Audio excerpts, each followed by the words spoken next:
पल समर्पित करने वाले विश्व के सबसे बड़े संगठन, सांस्कृतिक संगठन राष्ट्रीय स्वयंसेवक संघ के शताब्दी पूर्ण होना और उस शताब्दी के अवसर पर प्रधानमंत्री श्री नरेंद्र मोदी जी के द्वारा एक ऐसा सिक्का जारी होना जिसमें संभवतः भारत के स्वतंत्र भारत के इतिहास में पहली बार किसी भारत की मुद्रा पर मां भारती का चित्र। और इन्हीं 24 घंटे में देश ने एक दूसरा दृश्य देखा कि 140 साल पुरानी पार्टी, एक ब्रिटिश ऑफिसर एलन ऑक्टेवियम ह्यूम के द्वारा स्थापित पार्टी, जिसके पहले 25 साल में अनेक ब्रिटिश सेक्रेटरी अध्यक्ष रहे और 100 साल से जिसका एक ही परिवार का उस पर वर्चस्व है।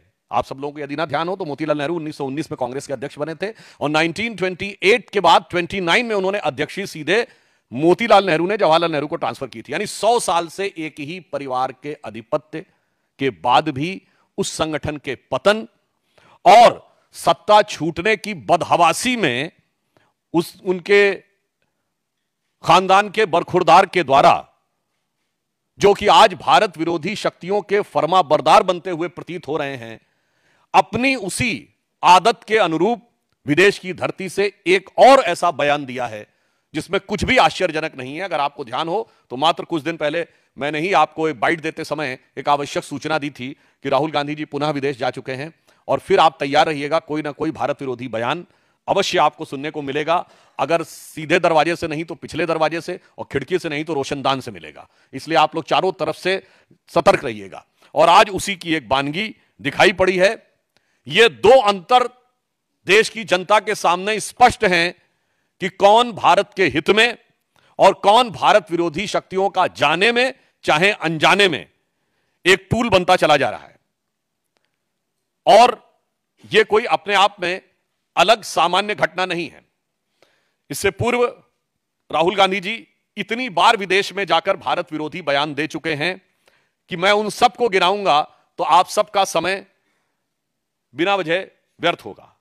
अभी सितंबर 2025 में जो अभी इन्होंने बयान दिया कोलंबिया यूनिवर्सिटी में, जो अभी आज दिया है, इससे पहले वो सितंबर 2024 में वॉशिंगटन, 9 सितंबर 2024 को अमेरिका के टेक्सास, सितंबर 2024 में वर्जीनिया, 6 मार्च 2023 को लंदन, फिर मार्च 2023 में फिर लंदन और मार्च 2023 में कश्मीर को लेकर अन्य विषयों को लेकर उन्होंने बोला है। मई 2022 में लंदन में, मई 2022 में रूस यूक्रेन के बारे में उन्होंने बोला।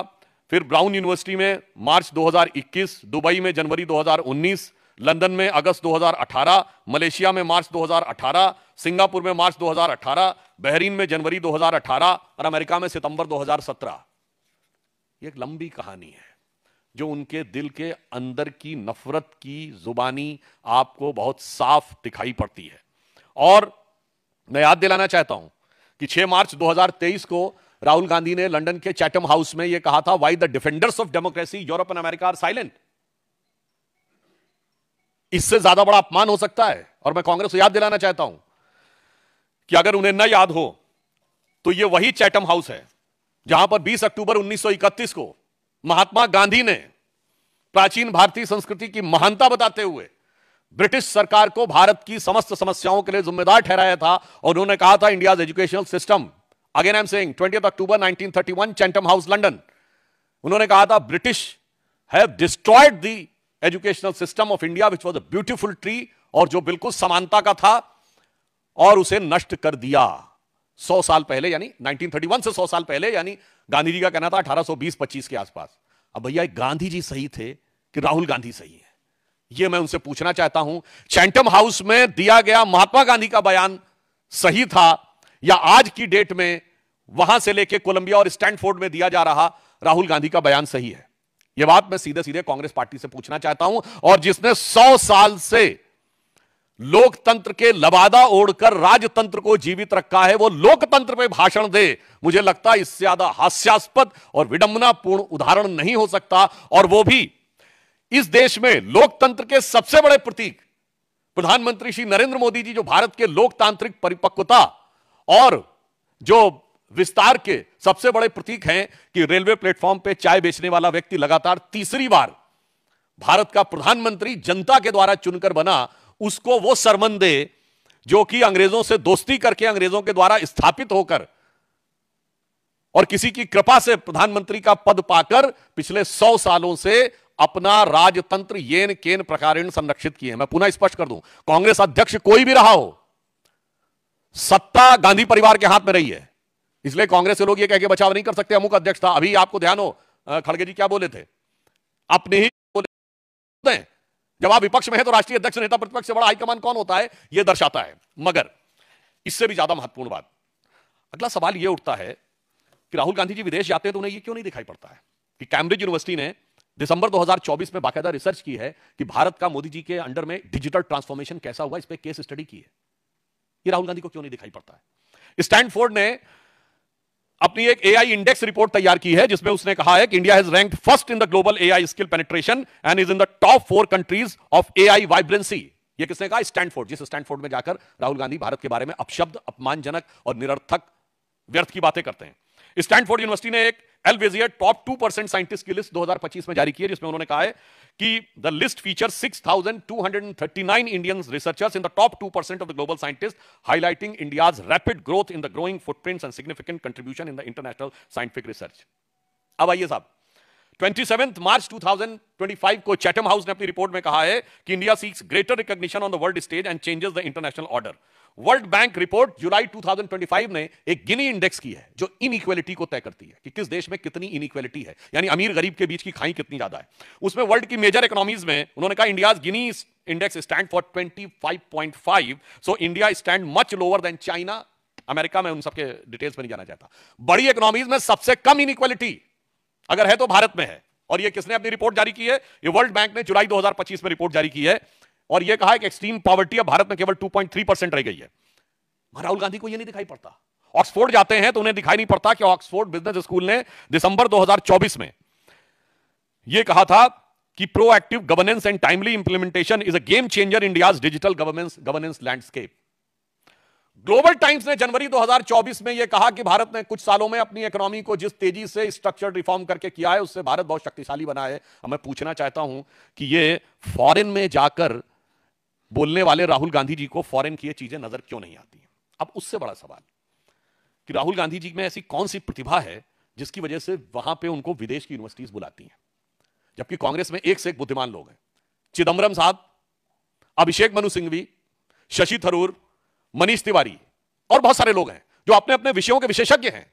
इवन जयराम रमेश, इवन उनके अंकल सैम पित्रोदा जो परमानेंट विदेश में रहते हैं, जिनकी इमेज है कि इंटेलेक्चुअल वाली, उनमें से किसी को नहीं बुलाया जाता है और राहुल गांधी जी को ही बुलाया जाता है। इवन भारत में भी किसी यूनिवर्सिटी में उन्हें नहीं बुलाया जाता है। आपने शायद कन्वोकेशंस में भी राहुल गांधी जी को जाते नहीं देखा हुआ। कांग्रेस रूल्ड स्टेट्स में नहीं बुलाया जाता। 2004 से 14 के बीच में उनकी केंद्र में सरकार रही तब नहीं बुलाया जाता। फिर भारत के बाहरी क्यों उनको बुलाया जाता है, यह अपने आप में यक्ष प्रश्न है। और वो कितने बुद्धिमान हैं और उनका कितना जबरदस्त ज्ञान है, मैं आपको एक उनके वीडियो का वॉइस सुनाना चाहता हूं। Why does a motorcycle weigh 100 kilos and a car weigh 3,000? Car carries, to carry one passenger, you need 3,000 kilos of metal in a car, if one passenger is driving a car. And a motorcycle has 100 kilos, carries two passengers. So why is a motorcycle able to carry two passengers with 150 kilos of metal and a car needs 3,000? And the answer is, it's the engine. Because it's the engine that kills you on impact, right? And the motorcycle is light because the engine disappears from you when you have an accident, right? Every time the engines in the motorcycles are heavier and heavier. If you see, the power in motorcycles nowadays are becoming heavier, are higher than older motorcycles. But in a motorcycle, when you have an impact, the engine is separated from you. So the engine doesn't hurt you. But in a car, when you have an impact, the engine comes into the car. So the entire car is designed to stop the engine from killing you. The electric motor breaks that centralized energy system. The electric motor allows you to put a motor there, put a motor there, put a motor there, put a motor there. So the electric motor is a decentralization of power.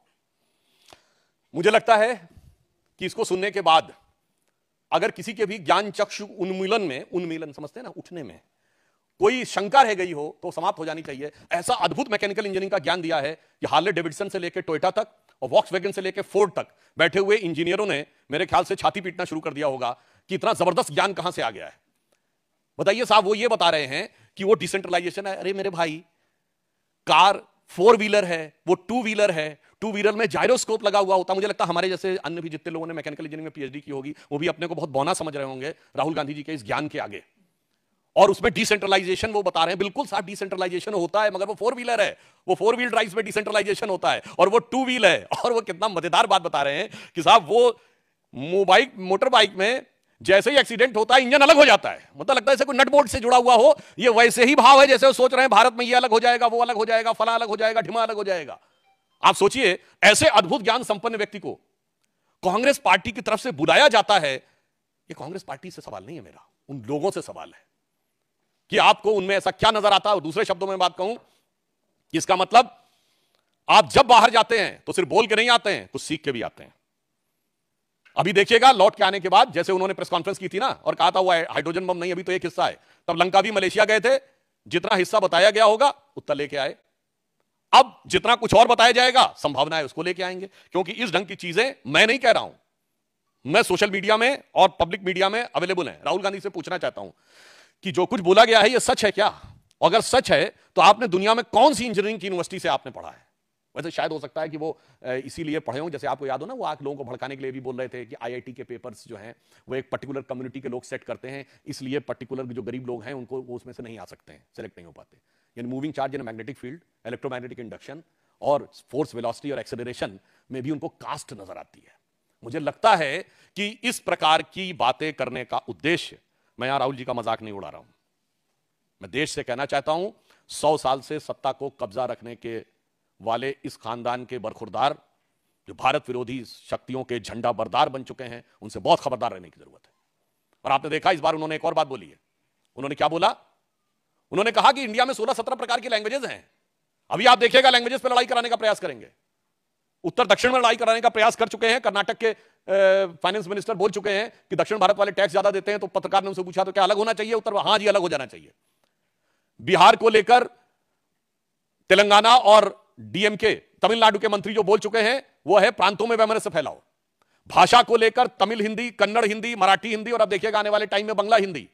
तो जातियों को लेकर अगड़े पिछड़े सामान्य दलित सब में लड़ाना है, ये उनका पूरा एजेंडा साफ दिखाई पड़ रहा है। तो इसलिए हम ये कहना चाहते हैं एक पंक्ति में कि जो कुछ पूरी फहरिस्त नजर आ रही है राहुल गांधी की, एक गंभीर सवाल है देश की राजनीति के लिए और राजनीतिक चिंतकों के लिए। यदि कोई पार्टी सत्ता की लालच में या विवशता में विदेशी मूल का नेतृत्व स्वीकार करने को तैयार हो जाती है तो यह विदेशी मूल सिर्फ भूल साबित होता है या उस पार्टी और देश के लिए शूल साबित हो जाता है। आज लग रहा है कि वो उनके जैसा नेता प्रतिपक्ष होना भारत के लोकतंत्र के हृदय में एक शूल यानी कांटे की तरह है। और एक और बात अभी आपने देखा होगा, कल विजयदशमी का पर्व था, कांग्रेस के कई नेताओं ने आदतन, फितरतन, शरारतन और दूसरा कहूं out of frustration, out of inferiority complex, प्रधानमंत्री जी के बारे में जो अनाप शनाप आप शब्द बोलते रहते हैं तो उसमें कुछ नेता रावण बोलने लगते हैं, कुछ और बोलने लगते हैं। तो मैं उनको सिर्फ इतना याद दिलाना चाहता हूं कि जो लोग राम भक्त कार्यसेवकों की हत्या करवाने वाले, उनका समर्थन करने वाले, राम मंदिर के उद्घाटन में बुलाने पर भी न जाने वाले और बाबर की कब्र पर 3 पीढ़ियों तक बगैर बुलाए जाकर सिजदा करने वाले कि 1959 नेहरू, 69 इंदिरा गांधी, 2005 मनमोहन सिंह के साथ राहुल गांधी, उनके बारे में देश की जनता का चित्त बहुत स्पष्ट है कि कौन रावणी वृत्ति का प्रतीक है और कौन राम के संस्कारों का प्रतीक है। तो जो कुछ कांग्रेस बोल रही है धरती के उस छोर से लेके इस छोर तक, इसके लिए कहा जा सकता है, वो जो एक पुराना गीत था ना, हर एक रूह घायल हर एक रूह प्यासी। तो मैं कहना चाहूंगा, अब मैं वर्ड नहीं प्रयोग करना चाहता कि वो कौन किस मनहा स्थिति में है। कांग्रेस के लिए एक ही लाइन में कहूंगा, ये कांग्रेस है या आलम बदहवासी। तो वो पूरे बदहवासी के आलम में कांग्रेस आ चुकी है। और मैं देश से कहना चाहता हूं इस विषय पे कि ये खतरनाक शक्तियों के, विदेशी शक्तियों के हाथ में कांग्रेस जाने या अनजाने, मैं दोनों बात से कह रहा हूं, जो कांग्रेस के नेता जान रहे हैं वो देश के लिए, देश के साथ द्रोह कर रहे हैं। जो नहीं जान रहे हैं, अनजाने में टूल बने हुए हैं, उनको समझदारी दिखानी चाहिए और इन नेताओं को रोकना चाहिए। मगर बहुत स्पष्ट हो गया है कि कांग्रेस इस समय राष्ट्र विरोधी तत्वों के हाथ का एक खिलौना बनती जा रही है। कांग्रेस का नेतृत्व एक जमाने में इतना परिपक्व था, आज की डेट में उतना ही अपरिपक्व है। कांग्रेस का नेतृत्व एक जमाने में अल्ट्रा लेफ्ट और इन लोगों को यूज करना जानता था, इंदिरा गांधी और पीवी नरसिम्हा राव तक, आज उनके द्वारा यूज होने लगा है। यह सिर्फ कांग्रेस के लिए समस्या नहीं है, आज देश के लिए चिंता का विषय है। धन्यवाद।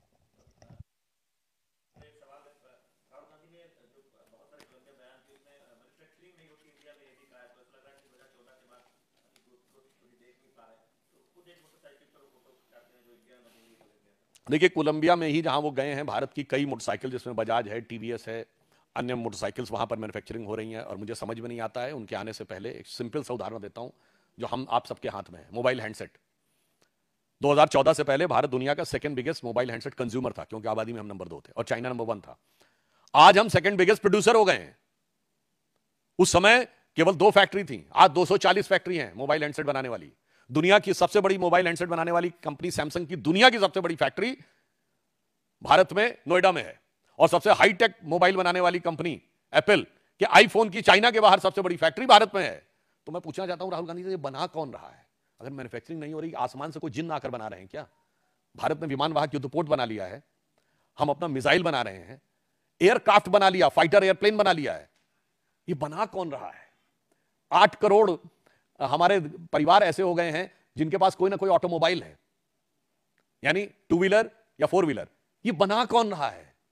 मुझे लगता है जिसकी नजरों में मोदिया बिंदु हो गया हो, उसे मैन्युफैक्चरिंग नजर नहीं आती। मोदिया बिंदु यानी मोदी विरोध की मानसिकता नजर पे इतनी चढ़ जाए कि उसे सच दिखाई देना बंद हो जाए, उसे मोदिया बिंदु कहते हैं। और इंडी गठबंधन, जिसके नाम में भले ही इंडिया है पर दिल में इंडिया नहीं है, उसकी आंखों में मोदिया बिंदु हो गया है।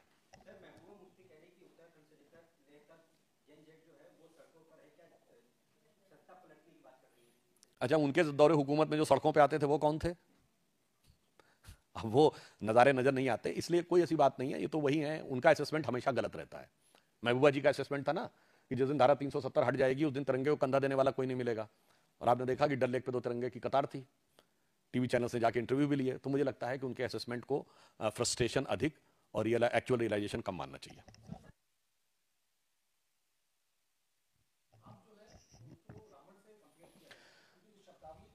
मैंने इसका उत्तर दे दिया है।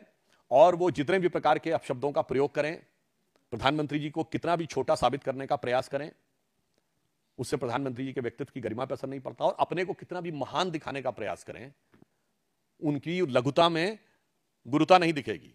इसे मैं एक पंक्ति में कहना चाहूंगा, वो लोग जो प्रधानमंत्री जी के लिए प्रयास कर रहे हैं कि जे बड़ेन को लघु कहें नहीं रहीम घट जाएं, जे बड़ेन को लघु कहें नहीं रहीम घट जाएं, गिरधर मुरलीधर कहें महिमा बदलत ना आए।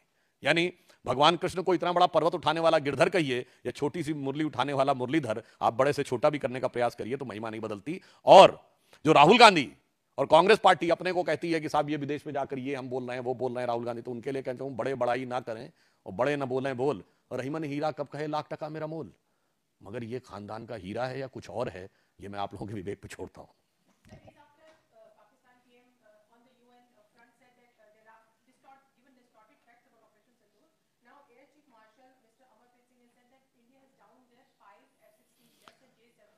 वैसे तो एक बार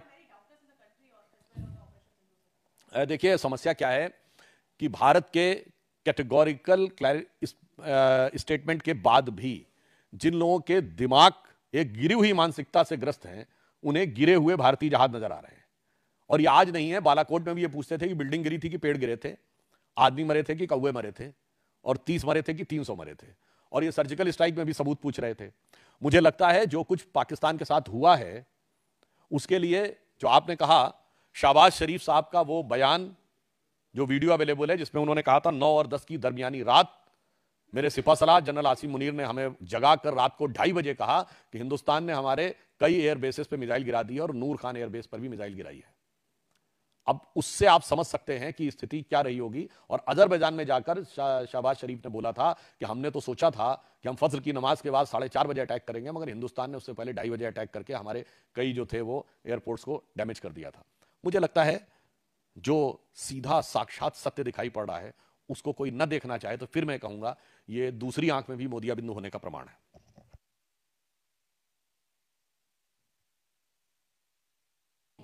विगत 24 घंटे में या 24 से 36 घंटे में देश ने 2 प्रकार के दृश्य देखे। एक,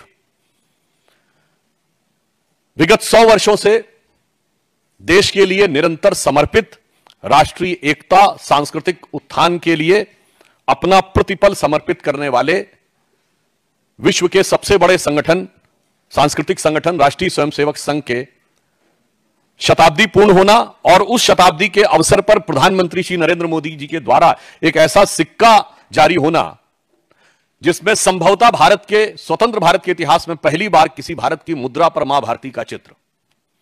और इन्हीं 24 घंटे में देश ने एक दूसरा दृश्य देखा कि 140 साल पुरानी पार्टी, एक ब्रिटिश ऑफिसर एलन ऑक्टेवियम ह्यूम के द्वारा स्थापित पार्टी, जिसके पहले 25 साल में अनेक ब्रिटिश सेक्रेटरी अध्यक्ष रहे, और 100 साल से जिसका एक ही परिवार का उस पर वर्चस्व है। आप सब लोगों को यदि ना ध्यान हो तो मोतीलाल नेहरू 1919 में कांग्रेस के अध्यक्ष बने थे और 1928 के बाद 29 में उन्होंने अध्यक्षीय सीधे मोतीलाल नेहरू ने जवाहरलाल नेहरू को ट्रांसफर की थी। यानी 100 साल से एक ही परिवार के आधिपत्य के बाद भी उस संगठन के पतन और सत्ता छूटने की बदहवासी में उनके खानदान के बरखुरदार के द्वारा, जो कि आज भारत विरोधी शक्तियों के फरमाबरदार बनते हुए प्रतीत हो रहे हैं, अपनी उसी आदत के अनुरूप विदेश की धरती से एक और ऐसा बयान दिया है जिसमें कुछ भी आश्चर्यजनक नहीं है। अगर आपको ध्यान हो तो मात्र कुछ दिन पहले मैंने ही आपको एक बाइट देते समय एक आवश्यक सूचना दी थी कि राहुल गांधी जी पुनः विदेश जा चुके हैं और फिर आप तैयार रहिएगा, कोई ना कोई भारत विरोधी बयान अवश्य आपको सुनने को मिलेगा। अगर सीधे दरवाजे से नहीं तो पिछले दरवाजे से, और खिड़की से नहीं तो रोशनदान से मिलेगा। इसलिए आप लोग चारों तरफ से सतर्क रहिएगा। और आज उसी की एक बानगी दिखाई पड़ी है। ये दो अंतर देश की जनता के सामने स्पष्ट हैं कि कौन भारत के हित में और कौन भारत विरोधी शक्तियों का जाने में चाहे अनजाने में एक टूल बनता चला जा रहा है।